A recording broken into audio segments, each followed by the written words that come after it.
هغه بل ځای کې چې پوښتنه وکړو هغه رقم شی نه وي.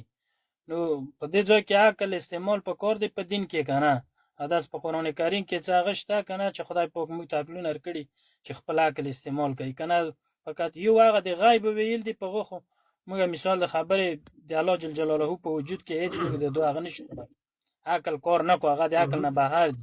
دا شی چې په عقل کې داخل دي په دین کې دي، په دوی کې موږ په عقل څه فیصله کړلی شو که نه. دلته رسې دا امین ورور که نه، یو د الله سبحانه وتعالی په دین کې سوچ کول دی، عقل استعمالول دی که نه.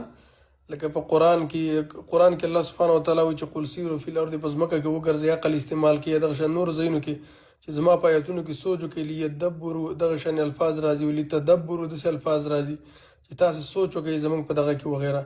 نو د دې وجې نه یو سړی کولی شي چې د الله سبحانه وتعالی په آیتونو کې سوچ وکړي وغیره. یو داسې چې خپل عقل د الله د آیتونو په خلاف باندې رور مې استعمالول دي.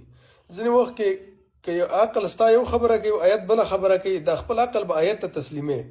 یا ساینس او قرآن ته د یو بل سره داسې نه وایم چې یا موږ بې شعور او بې تعلیم یو. ما عصري تعلیم هم زیات کړی الحمدلله، داسې نه وایم. خو کله چې سکول سړی وایي که نه ولته د فزیکس یا بیالوجي یا ساینس راشي که نه، نو زموږ د پښتنو مقصد دی چې دا د قرآن نه لرې کار دی او قرآن جدا کار دی. اصل کې د ساینس هغه کارونه چې کوم د قرآن او حدیث سره سمې علی اتفاق اخیستلی کېږي، خو په کوم ځای کې چې ساینس په ځینې خبرو کې خطا وي نو هغه به اچولی کېږي. نو عقل به تر هغه عمره استعمالېږي. امین ورور چې څومره شریعت تا ته وایي مطلب چې زما په آیتونو کې سوچ وکړه، اوس یو عقل د هغې په خلاف استعمالول دی، نو د هغې نه منع راغلي، نور سړی استعمالولی شي. ښه ډیره مننه. نه د هغو په هغه چې څوک هغه شخص کافر دی. مثال د خبرې په یو کاري یا په یو مولایي یا په دو رد کول، دا سړی نه په کافر کېږي. ځکه چې ما ته یو نفر ووایي، زه ورڅخه یېدم چې څو ما د پوښتنه مکمله کوي کوزې که دا مشرک دی. ما ته ما په زړه څه خبر یې. یو دوم په اسلام کې خو خدای پاک دا یو تا